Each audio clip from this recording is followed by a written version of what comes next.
কেশবপুরে আপনারা নামবেন, কেশবপুরে যদি নামেন আপনাদের এই রাজপথে আমরা বিরোধ করবো, আপনাদেরকে আপনাদের ফয়সলা হবে। আপনারা কেশবপুরে নামার মতো এত বড় সাহস দেখাবেন না। এই শহীদ হাসিনাকে আমরা 5 তারিখের পরে কোন কাজে সফল হতে দেয়নি, আর আগামীতেও আমাদের রক্তের শেষ বিন্দু থাকা হচ্ছে আমরা তাদের কোন কাজে কোন প্রকারে তাদেরকে আমরা সফল হতে দেব না। আপনারা জানেন আমরা কেন উপস্থিত হয়েছি, আমরা কিসের জন্য উপস্থিত হয়েছি।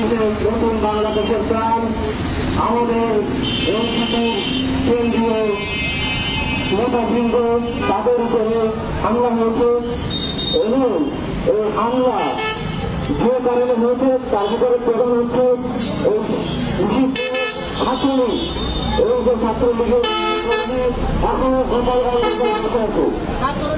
এই গোপালগঞ্জের ছাত্রলীগের কর্মী কিভাবে এখনো এই ইন্টারিম থাকা অবস্থায় কিভাবে এখন ওরা ঘোরাফেরা করে? আমার প্রশ্ন একটাই, ইন্টারিমের কাছে কিভাবে এই ছাত্রলীগ আমাদের নেতাদের উপরে আক্রমণ করে? আমি এটাই বুঝতে পারি না যে ছাত্রলীগ যদি এভাবে নৃশংসভাবে আমাদের নেতাদের মারতে চায় তাহলে কিছুদিন পরে যখন নির্বাচন হবে ভোট কেন্দ্রে তখন কিভাবে নিরাপত্তা করবে? আমি তো এটাই বুঝতে পারি না ভোট কেন্দ্রে যখন আমাদের সাধারণ মানুষেরা ভোট দিতে আসবে এরা তাদের নিরাপত্তা কিভাবে দেবে? আমি চাই এই দেশের প্রত্যেকটা অঞ্চলে, প্রত্যেকটা গ্রামে, প্রত্যেকটা শহরে, প্রত্যেকটা বিভাগে যেন সাধারণ মানুষের নিরাপত্তা নিশ্চিত করা হয়।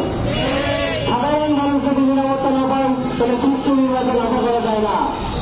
আমরা হুমকি ব্যাংকের মাধ্যমে আবার সেই একইভাবে যদি আমরা সেই নৌকাপাল করি, আমরা যদি একইভাবে দেশকে চালাই তাহলে তো আমাদের স্বাধীন দেশ করে দেওয়া লাগলো না।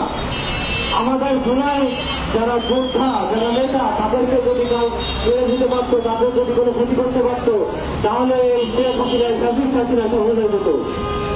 এই ফ্যাসিস্ট হাসিনাকে আমরা 5 তারিখের পরে কোন কাজে সফল হতে দেয়নি, আর আগামীতেও আমাদের রক্তের শেষ বিন্দু থাকা অবস্থায় আমরা তাদের কোন কাজে কোন প্রকারে তাদেরকে আমরা সফল হতে দেব না। আমরা যেখানে দেখবো সেখানে আমরা তাদেরকে প্রতিহত করবো।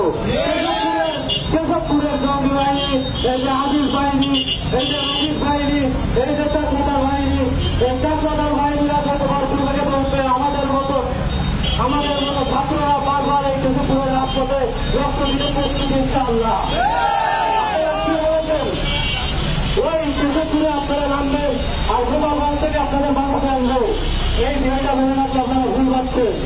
কেশবপুরে আপনারা নামবেন, কেশবপুরে যদি নামেন আপনাদের এই রাজপথে আমরা বিরোধ করবো, আপনাদেরকে আপনাদের ফয়সলা হবে।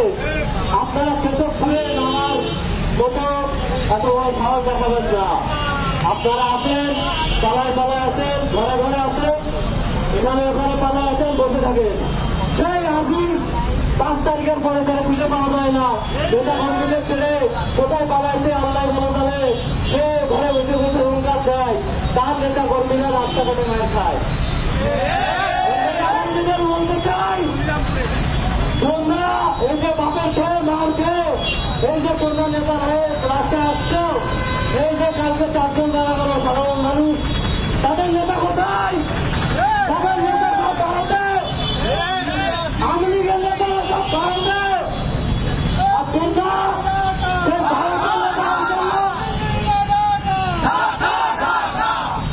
সেই ভারতের নেতাদের জন্য যারা সেফ এক্সিট নিয়েছে 5 তারিখের আগে, তাদের জন্য তোমরা এখানে নিজেদের সন্তান, নিজেদের ভাই তাদের রক্তপাত করছো। কি লাভ? এটা তো কোনো লাভ আছে? লাভ নেই। তোমরা কোনোদিন সেফ এক্সিট পাবা না, এটা মাথায় রাখবা। আজ থেকে 20 বছর পরে সেফ এক্সিট পাবা না। তোমাদের বিচার বাংলার বাড়িতে ইন্টারভিউ যদি করতে ব্যর্থ হয় তাহলে ছাত্রদের আবার মাঠে নামবে ইনশাআল্লাহ। আমি কেশবপুরের যারা ছাত্রলীগ জঙ্গি সংগঠন আছে তাদেরকে আলটিমেটাম দিচ্ছি, তোমরা আগ্রাসন দেখাচ্ছ, গোপালগঞ্জ নিয়ে যে কথা বলছো, তোমরা চুপ হয়ে যাও, তাহলে তোমাদের ভিতরে কেশবপুরে মাটিতে হবে ইনশাআল্লাহ। আমি বলে আমার বক্তব্য শেষ করছি। আসসালামু আলাইকুম।